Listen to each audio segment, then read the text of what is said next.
Okay, some big news breaking in the last couple of minutes or so, and to be honest, it's very surprising. Obviously, you can see the names on the screen there. You'll have seen the names on the thumbnail. It's been announced that some very high-profile names have been released by WWE. This is just breaking in the last couple of minutes or so. This includes the likes of former Universal Champion Braun Strowman, SmackDown superstar Aleister Black, who had recently just returned to SmackDown just 2 weeks ago. Other names include Murphy. Obviously, very, very surprising. Very, very surprising. Surprising at the names. We knew there were going to be high-profile names released today. This is the crazy thing about all of this, and we'll get into the names, and we'll get into, a bit by bit, all of these people that have been released by the company, but the thing that makes me really uncomfortable with all of this is that we knew these were coming. We knew these were coming. It's been reported for the last 24 hours or so that big names were going to get released today. Now, I don't know when Braun Strowman, Aleister Black, Buddy Murphy, Lana, Santana Garrett, Ruby Riott, I don't know when they were told. We'll find out more over the course of the next few hours and days, etc., etc., but these talents have just been fired. They've been let go. And I understand business is business. This is part of the pro wrestling business. This is part of business in general. The thing that I have a massive problem about is that we've known these names were coming for hours, maybe even a day at this point. Sean Ross Sapp broke the story about these names being released. And credit to him, he said, I'm not going to report it until the talent have been informed. But these reports and rumors about people getting released have been going around for the last 24 hours or 48 hours or so, that more names were coming. How is that right? How is that right that someone can lose their job and, maybe hear that cuts are going to be coming and then lose it? That makes me feel really, really, really uncomfortable, I must say. Now, to those people as well, because I saw this on social media today before the news broke about all of these people being released and all this kind of stuff. Before any of that happened, I saw some people saying, make sure you don't overreact, make sure you don't go crazy, make sure you don't get really, really angry at WWE because it's part of business, all that kind of stuff. And it's like, dude, if you say stuff like that, I get it. I totally get it. I understand that unfortunately, people lose their jobs, and it is part of business. And WWE, at the end of the day, they can try and frame themselves as a family company, or we were built up, we're a family organization, but they're not. They're on the New York Stock Exchange. They're a billion-dollar publicly traded company. They're not a family company anymore. They're a giant corporation. They expand the world of pro wrestling, even though they don't like to think of themselves as a pro wrestling company. Maybe it's because they're not. They're this big giant corporation, and talents are independent contractors. They don't care. They don't have any loyalty to them.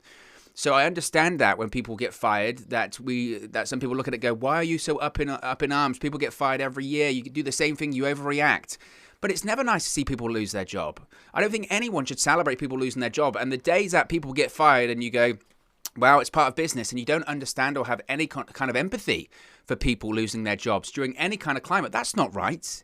That's not right. So I completely disagree with those people that will say, oh, well, I don't know why you're getting so upset. This happens all the time. It's part of business. It is part of business. It's a horrible, unfortunate part of business. But it doesn't mean you can't look at WWE and look at some of the talent that they have released today and go, where did this go wrong? Where did this go wrong? Why are you getting rid of some of these incredibly talented people? It's not fair. It's not fair. And, I get it. It's part of business, but it's stunning. And some of these names that have been released are really, really absolutely stunning. Absolutely. Like I said, stunning, really stunning. So as I mentioned, the news was broken by Sean Ross Sapp.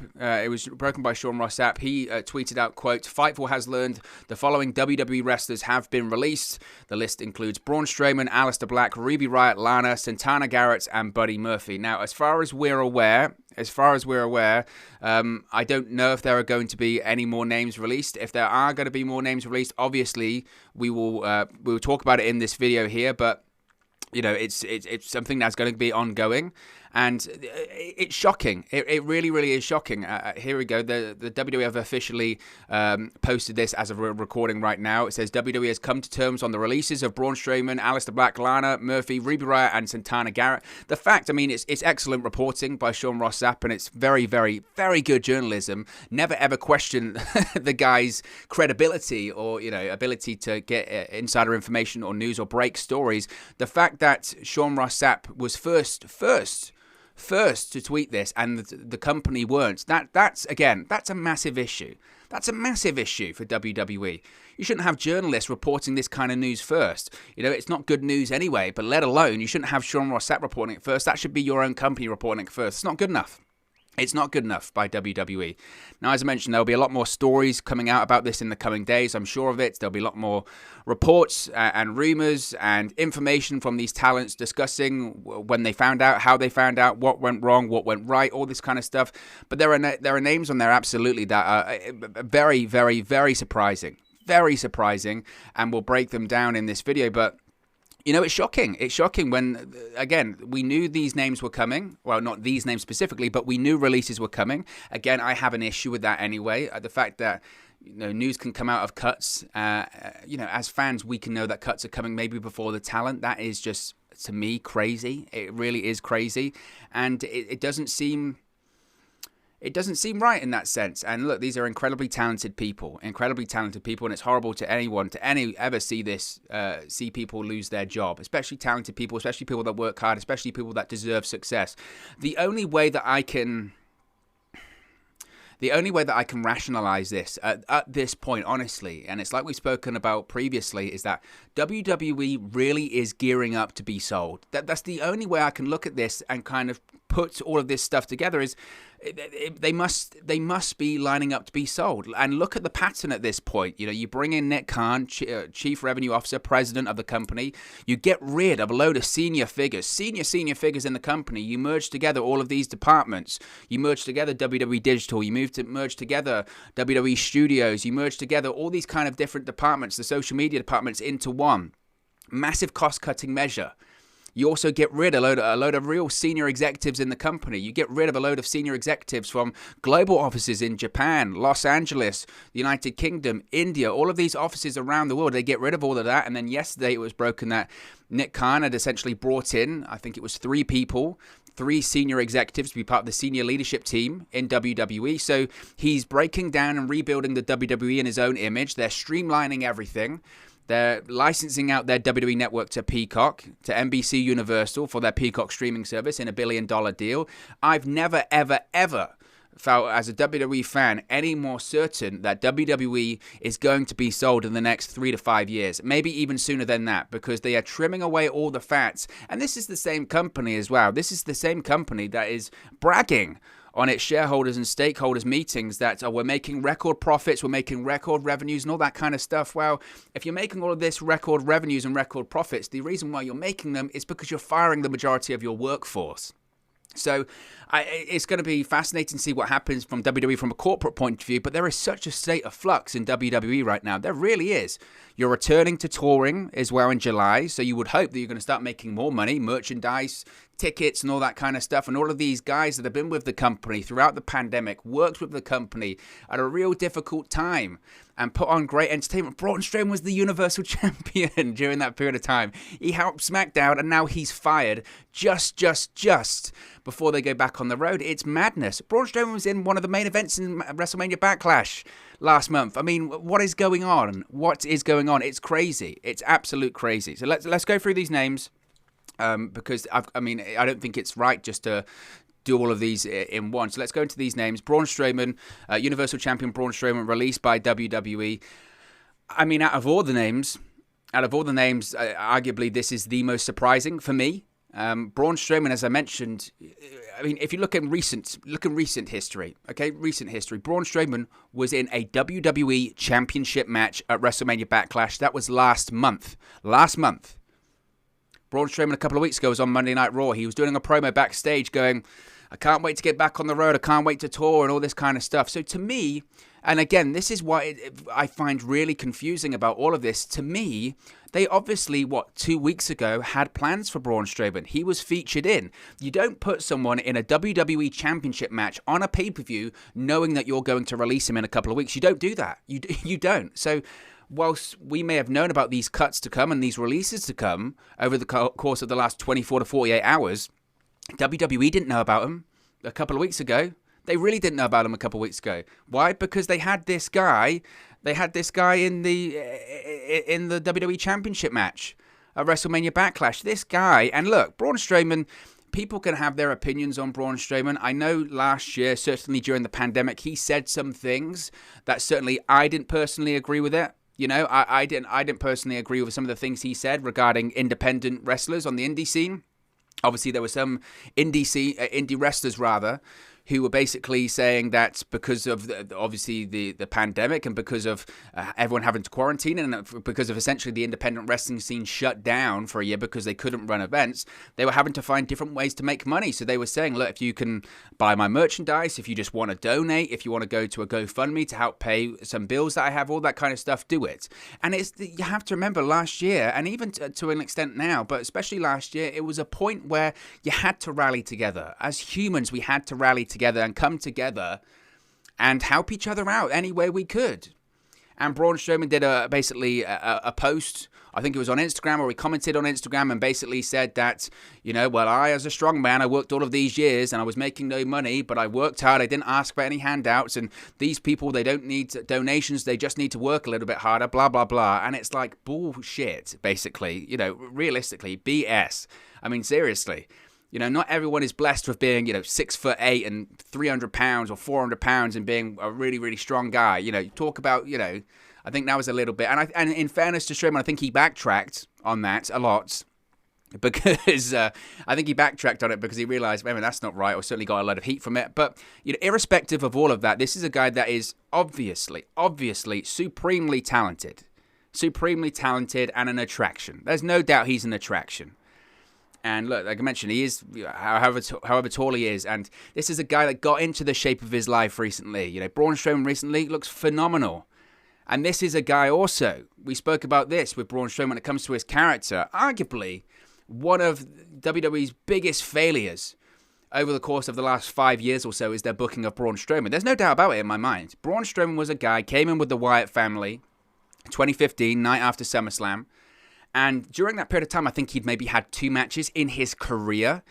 Vince McMahon reportedly looked at this guy and said, why aren't we doing something with him, and called him up to the main roster with essentially like zero training. Yes, he had a couple of matches and done that, but he had nothing, no training.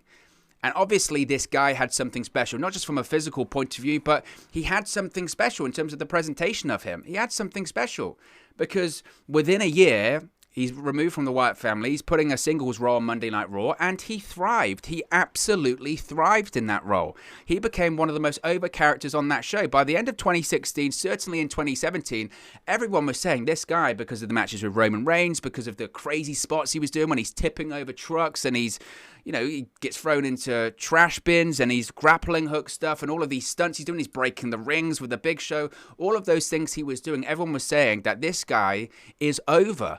And the way that his entrance music would hit and people would go nuts. People love this guy. He got so popular, you had to turn him babyface. They turned him babyface in 2017 because he was so popular. And everyone was saying this guy is money. He's absolute money. It's a matter of time before he becomes the Universal Champion. A matter of time. And what did they do? They made this guy lose and lose and lose and lose and lose and lose again. I think it's something ridiculous. Like he had, was it 4 or 5 Universal Championship opportunities against Brock Lesnar, and he lost every single time. And it was the wrong decision. It was the wrong decision every single time. After SummerSlam 2017, right? He faces Brock Lesnar at No Mercy. And everyone was saying it was the absolute right time for him to win a Universal Championship. And of course, they didn't do it. And it's been proven with people like Braun Strowman that you can miss an opportunity there. And if you miss an opportunity, that's it. It's done.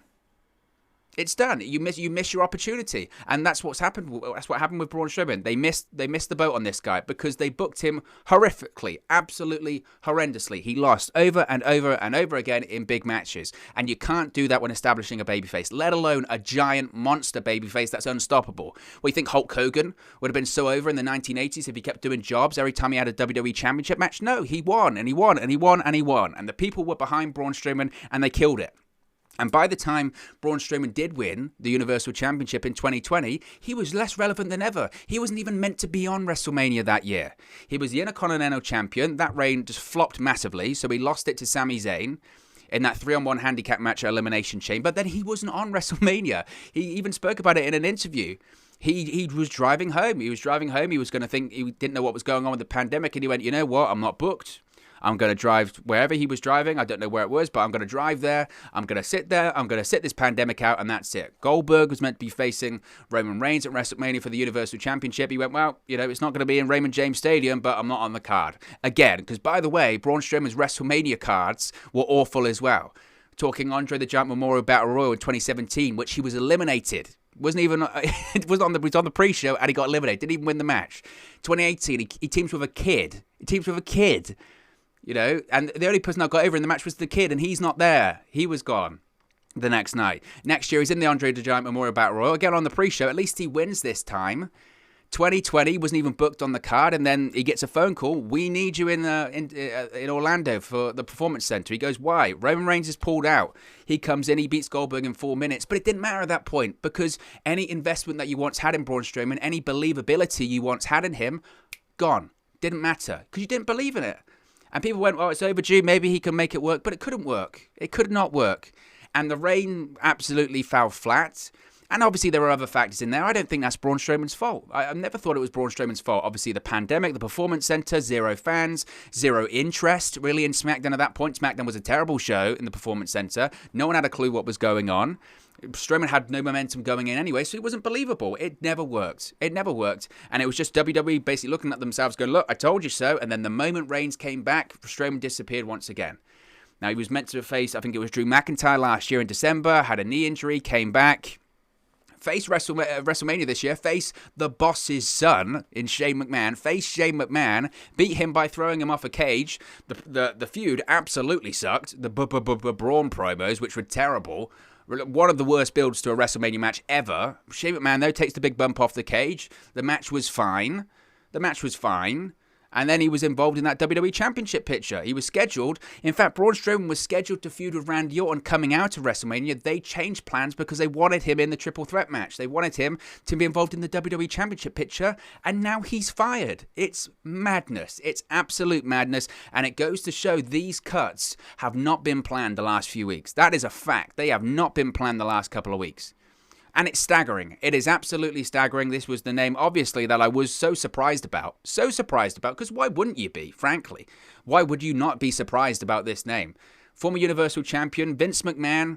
Braun Strowman's openly spoke about Vince McMahon. He's a bit like a father figure to him. He's given him great advice. And some of the interviews that you've seen Braun Strowman done, he was such a company guy, calling Vince McMahon a genius. The man's a genius.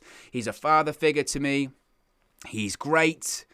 He's giving him advice, says we need to build you up, you're not ready. And Braun Strowman spoke about when he was frustrated, I think it's 2019 or 2018, he said that he spoke to Vince McMahon and he was so frustrated because he said, I feel like I'm getting opportunities and every time I feel like I'm ready, you don't give me the championship, you have me lose. And Vince McMahon said, just think about the longer picture.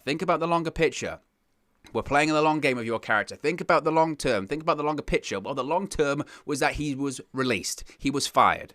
He went from being the Universal Champion to being fired in 18 months. Where is that long picture now for Braun Strowman? Nowhere. Absolute nowhere. Now, I don't know what he's going to do post-WWE. I don't know. I really don't know what he's going to do post-WWE. I think if you're an AEW, frankly, AEW, of course, they would obviously make a call. Because Braun Strowman, if booked correctly, can make you money. It's been proven at this point. He can make money. WWE just booked him terribly. And I know that I could go through all of these names released, that we are going to go through all these names, but I know I could go through all of these names, and you could say, what are you saying about everyone? They could go to WWE, they could go to AEW, they could go to AEW. Well, of course, all of them could. And AEW would make good money with them, because some of these names are absolutely ludicrous. And I understand it's part of business, but talk about, you're throwing money away in releasing someone like Braun Strowman. It's crazy, absolute crazy. Now, speaking of crazy as well, Aleister Black released by WWE. This one, in the same vein that Braun Strowman was very surprising, was released. I didn't expect to see this name. If Aleister Black had been released by WWE back in April, nobody would have looked at that and said, wow, that's not surprising. Aleister Black at that point hadn't been on WWE television for like 8 months, 9 months or something ridiculous.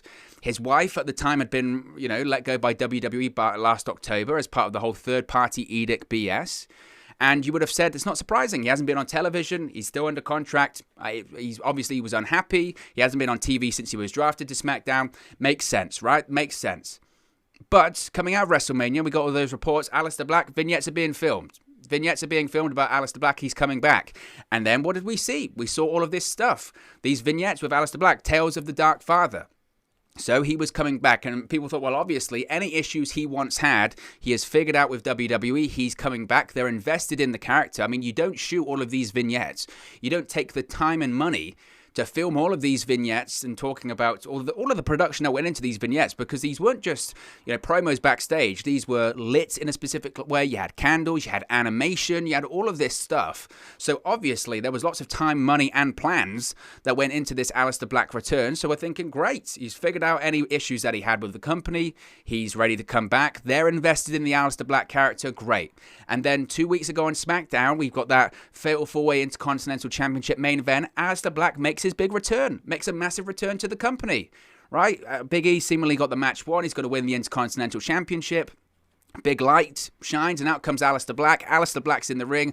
Black mass to Big E, and there we go. Aleister Black versus Big E feud. I think everyone went, great. Aleister Black back against Big E. Big character on SmackDown. Great. Interested to see where this one goes. Finally, he's back after 8 or 9 months. He's finally back. Great. We've seen the vignettes. We've now seen the return. Fantastic. Now, Aleister Black wasn't on SmackDown this week. He wasn't on with Big E either. And we did the reaction stream talking about this, and I found that very, very odd. Really odd. I found it odd to why you would have this massive, massive angle, this huge angle on the show to close the show the prior week, and then you don't even reference it. I mean, Michael Cole may have said something about it on commentary. That was about it.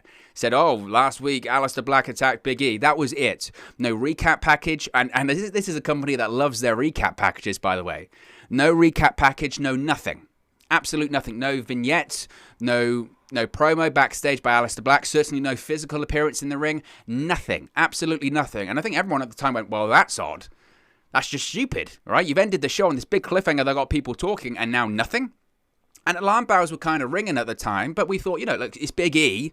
It's Big E, so surely they've got to have something involved. And then we got this report that came out, which at the time, I mean, the videos here on the channel, I did not get. I really, really did not get this report when it came out. And essentially, it said the reason that Aleister Black and Big E weren't involved in SmackDown last week is because they're letting this one settle.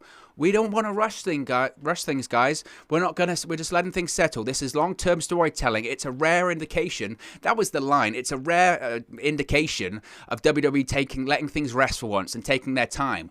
Well, wasn't that BS? Whoever reported that, whoever sources reported that to them, if I'm this journalist, I'm reaching out and saying, okay, you lied to me. You lied to me. Letting things rest. Oh, we're letting things rest so much that we're going to release Aleister Black. And to be honest, the joke's on WWE. The joke's on WWE. If you were going to fire him, if you wanted to let him go, or if it was a cost-cutting measure, do it in April.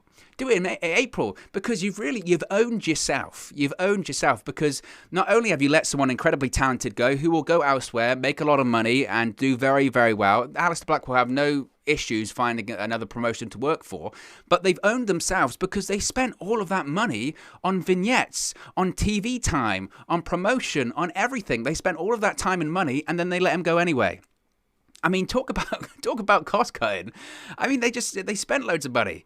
You would think at that point, if you've invested that amount of time into doing the vignettes, into doing the return, into doing all that kind of stuff, TV time at the end of Fox, if you've invested all that time, when you're looking for names to release, you would say, well, we've kind of just started this character, so it makes no sense for us to release him. Even if we, maybe he's on a high weight, I don't know. But you would look at it and say, well, we can't release him. Why? Because it's stupid. That's bad business. It's bad business. If we're going to let him go, do it in April. But you've taken all of this time. I mean, think of the people that worked on those vignettes, editing them, producing them, coming up with animation. Coming up with that animation takes a lot of time and a lot of money. Think of those people. They must be like, I wasted weeks of my life coming up with these vignettes that they use, the guy returns, and then he gets fired. I mean, talk about ridiculous. And frankly, he's probably better off. He's probably better off that he's gone now, because there was obviously some kind of cloud that was over him. I don't know. This is a guy that he should have been used way, way, way, way, way better on the main roster. Way better on the main roster. But for whatever reason, he never was. He never was Aleister Black. I never got it. In NXT, this guy was one of the most compelling characters to come out of NXT. His matches against, Johnny Gargano, Andrade, even the Velveteen Dream, all of those names that he went up against, Adam Cole, it felt like every single time Aleister Black had an NXT TakeOver match, it was better than the last, and his character was so compelling. And when he won the NXT Championship, when was that? NXT TakeOver Philadelphia, I think, 2018, he was over. Super, super, super over. He was super over because he was a super over character, because his gimmick was different. People were saying, modern day Undertaker. I never felt that, to be honest, but he had this dark, strange character. And what happens? The moment he got called up to the main roster, there we go, the changes. We got to have changes, pal. We got to make your character more open to a more wider and general audience. You see it all the time. And it's just ridiculous. And it's even the little things. So Aleister Black, once he gets called up to the main roster, he's in a tag team with Ricochet, which was weird.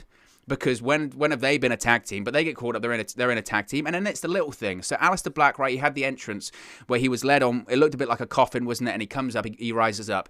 Even the little things of WWE on the main roster, when he rises up, it creaks. Because, right, coffin creaks, it's like a vampire, it's like Dracula. Even stuff like that, people who were fans of NXT, were fans of Aleister Black, started to roll their eyes because they knew what was coming next.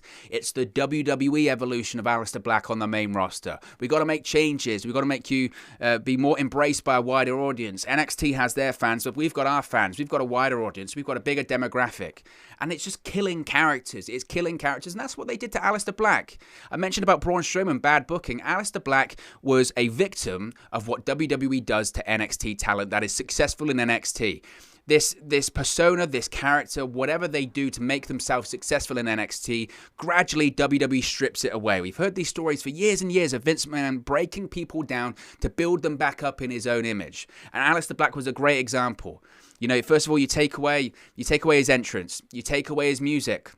He was sitting in a room for about a year looking for a fight that no one came in these stupid promos. And then finally, it looked like he was actually going to be involved in a good feud. He had some amazing matches with Buddy Murphy on Raw. Amazing. Now, Murphy, out of those matches, spun off into being in a faction with Seth Rollins, and we'll talk about Murphy. But he spun off to be with Seth Rollins in those matches. After those matches, and what did Aleister Black do? Nothing. Again, he did nothing. And just on that roster, just did nothing. And eventually he gets his eye poked out by Seth Rollins. And the reason he got his eye poked out was because Vince McMahon, we're going to be making changes to the Aleister Black character. We want to get him over. Well, he was over.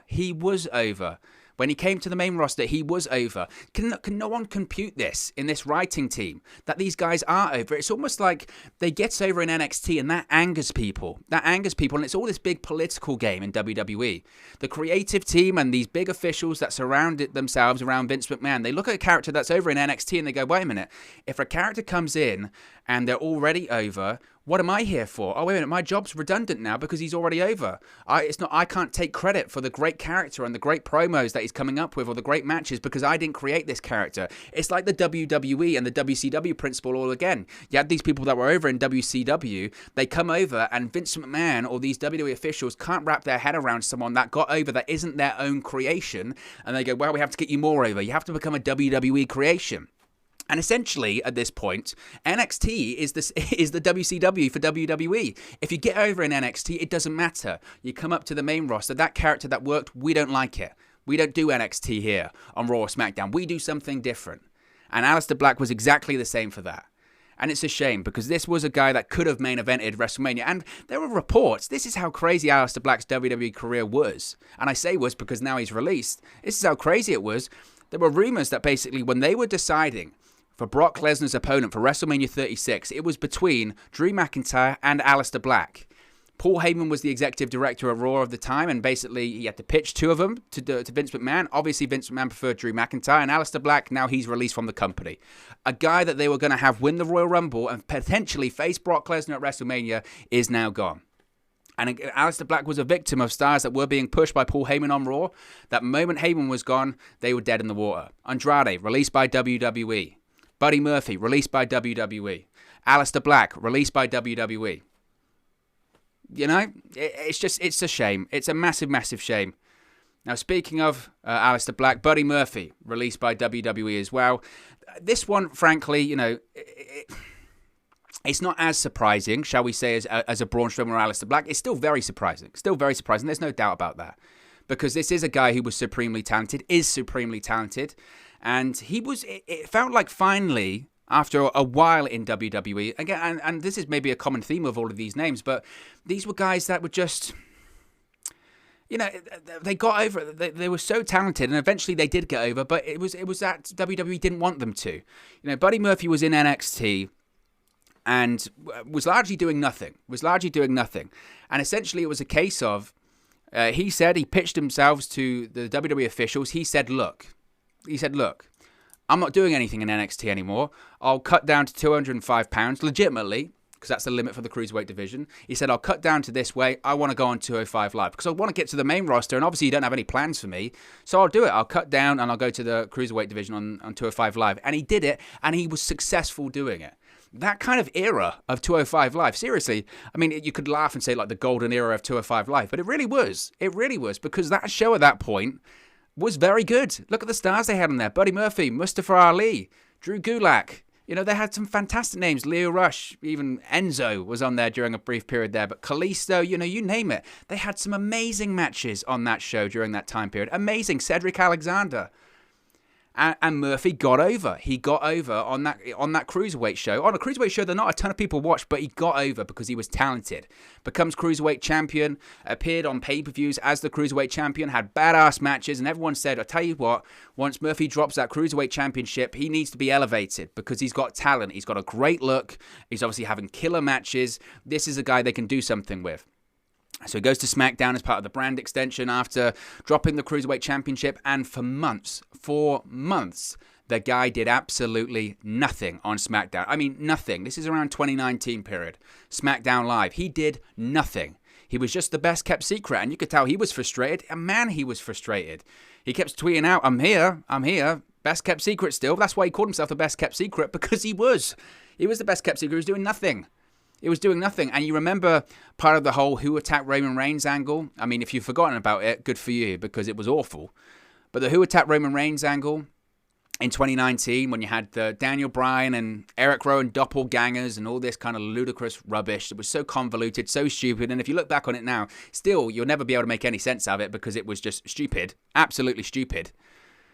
So that's going on with Roman Reigns, and just Murphy just happened to be in the background for a shot. He just happened to be in the background for a shot. And then they said, you know what? Because people on social media, and this just proves how important fans are, but on social media, they went, oh, wait a minute, Murphy was backstage there. And they turned it into something for a week on SmackDown. And Murphy, go back and watch it, had a killer match with Roman Reigns. Didn't win, but he sold the spear like $1 million and all this kind of stuff, and he was great.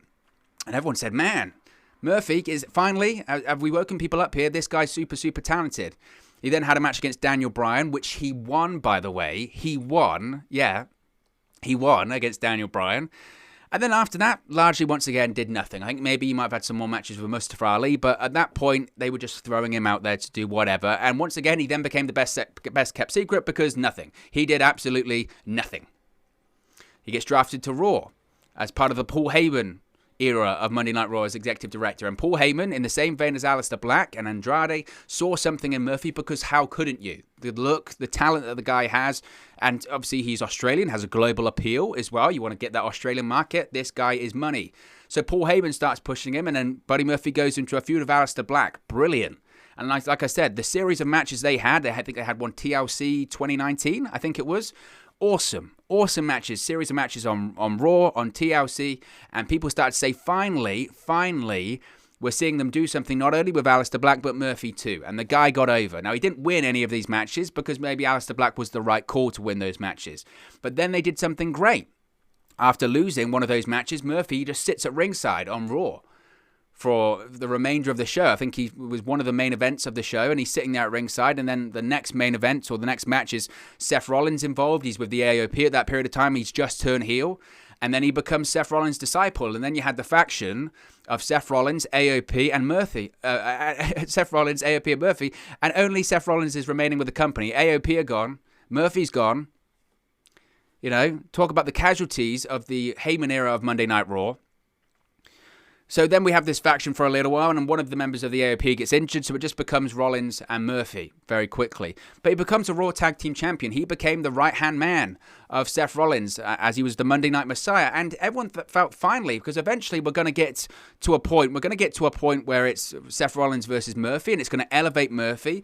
The whole point of these kind of factions are obviously to elevate and help Seth Rollins, but eventually, hopefully, stars like Murphy can spin off out of that, and you can make new stars. And how did they end? How did they end the relationship between Rollins and Murphy that had been going for a real long time? How did they end that? How did they end a partnership that's seen people, have their eyes pulled out and all ridiculous stuff that was going on in the creative last year? They had the partnership with Murphy and Seth Rollins end by Murphy getting in a romantic relationship with Aaliyah Mysterio. Murphy's, I think, in his early 30s. Aaliyah's 18. So it was creepy and people weren't into it, and it was more soap opera BS that just involved Seth Rollins and the Mysterios throughout 2020. That was bad, and it was creepy and it was weird, and nobody was into it. And we were going to have some storyline where essentially it was going to be Rey Mysterio, Dominic Mysterio, and Murphy going up against King Corbin and the Knights of the Lone Wolf. Then Vince McMahon threw a hissy fit because Steve Cutler got COVID, so he fired Steve Cutler. Wesley Blake gets sent back to NXT. He gets fired, so he's gone. And they scrap the plans for the Mysterios and Murphy, the son-in-law, and the son-in-law teaming up with his father-in-law and brother-in-law, facing off against King Corbin and his Knights of the Lone Wolf. And pretty much we never saw Murphy again. That was pretty much it. We had something when Rollins returned. After his hiatus, after he was on paternity leave, we saw something where Murphy tried to win the good graces back of Seth Rollins, but Rollins kind of brushed him off, and that was it.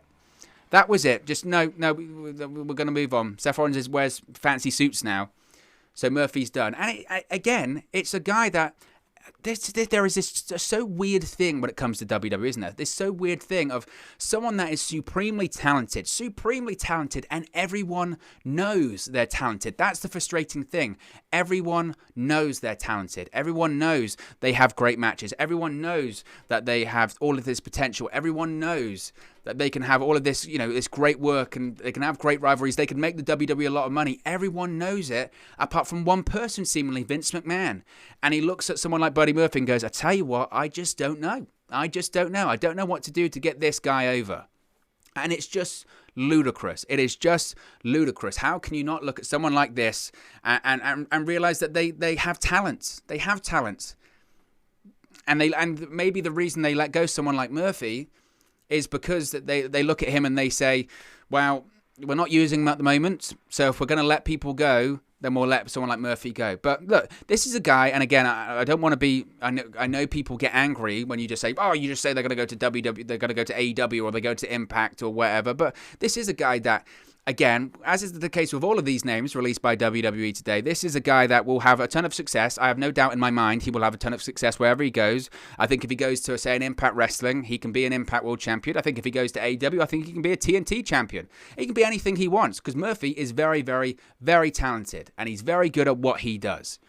And it's just a shame. It's a shame. And I know we always talk about this. I know we always talk about, WWE, it's a shame, but these things happen, all this kind of stuff. But when names like Braun Strowman, names like Aleister Black and Murphy, when you're releasing him, releasing these names, you are releasing just money. You are releasing an opportunity to make money. And I don't get it. I really don't get it.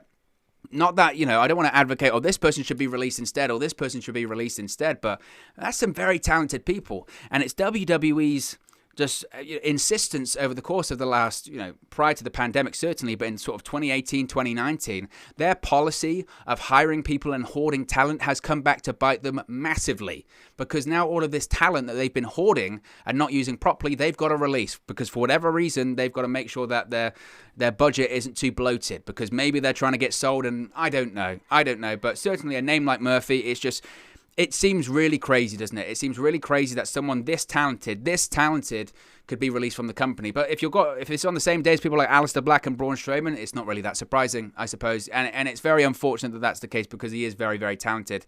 Other names, Lana was released by WWE. She just wrestled on Monday Night Raw this past week. She lost. She took the pinfall in her match against Flex Appeal, Dana Brooke and Mandy Rose. To be honest, this one, this one isn't super surprising, I could say. Obviously, she's the wife of Miro. Not that that's a reason for her to be released, but she clashed with WWE last year about the third-party edicts. Specifically, they reckon one of the things that really PO'd the WWE was Lana posting ads on her Instagram account. She was advertising. You should see some of these adverts. They're bizarre. She was advertising some energy drink, and that really annoyed Vince McMahon that she was getting a lot of money for advertising this energy drink. But this is during a period of time which they're not touring and they're not getting merchandise checks. Oh, and by the way, they're independent contractors, so they can do what they want unless you're a WWE independent contractor where you're treated like an employee but you don't get any of the benefits of being an employee. That's strange. Talk about, trimming the fat and budgets and stuff like that. Their budget would certainly be a lot smaller if they were all employees, but certainly their employees would actually be protected by insurance. How strange is that? So this one necessarily isn't super surprising. As far as will she go to AEW or whatever, I mean, she might go to AEW with her husband. She certainly will have more time to be with her husband, which is a positive. But she might not. She is someone that could just go on social media and she would make more than enough on social media. Or she could go into films or movies. She did work in films and television, all that kind of stuff. I have no doubts Lana will be fine. I think the thing that sucks about Lana and her being released by WWE is that she worked really hard. Really hard to get better in the ring.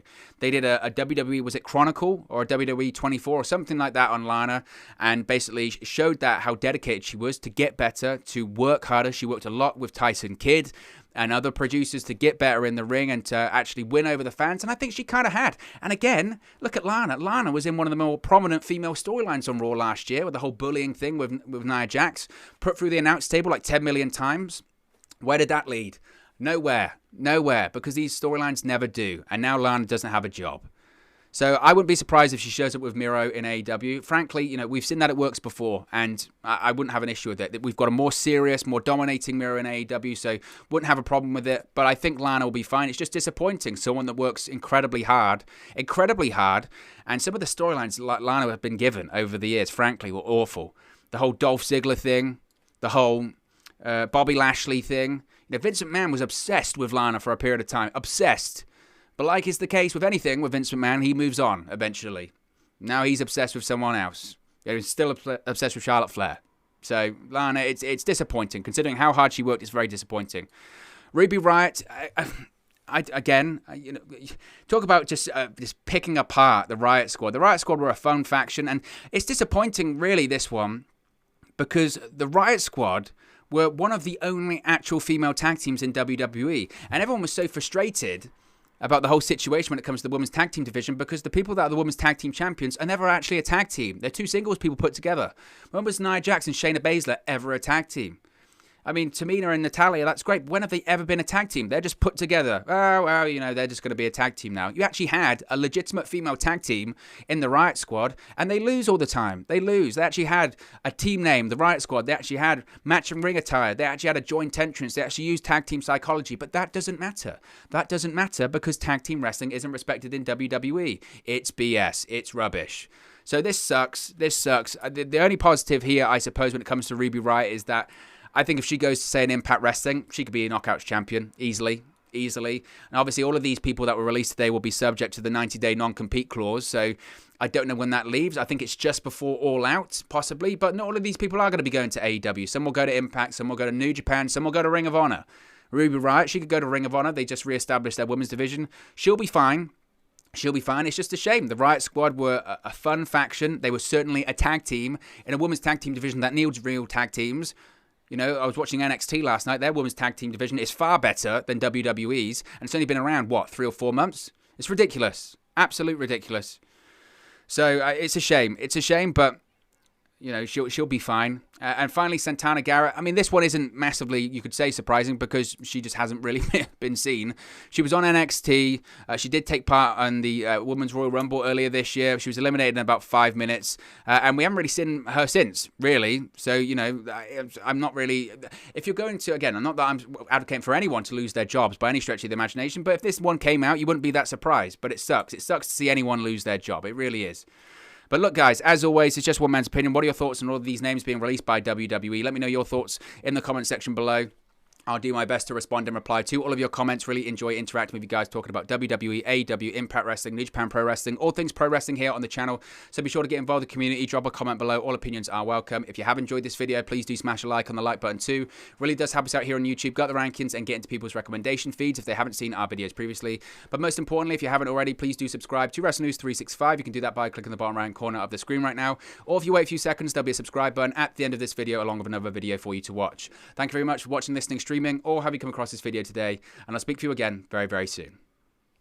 Hey guys, thank you for watching, listening, streaming, or however you come across this video today. Be sure to click on the video on the right there to watch our next video, or click the bottom there to subscribe, or the bottom right hand corner. Thank you very much, and I'll speak to you again very soon.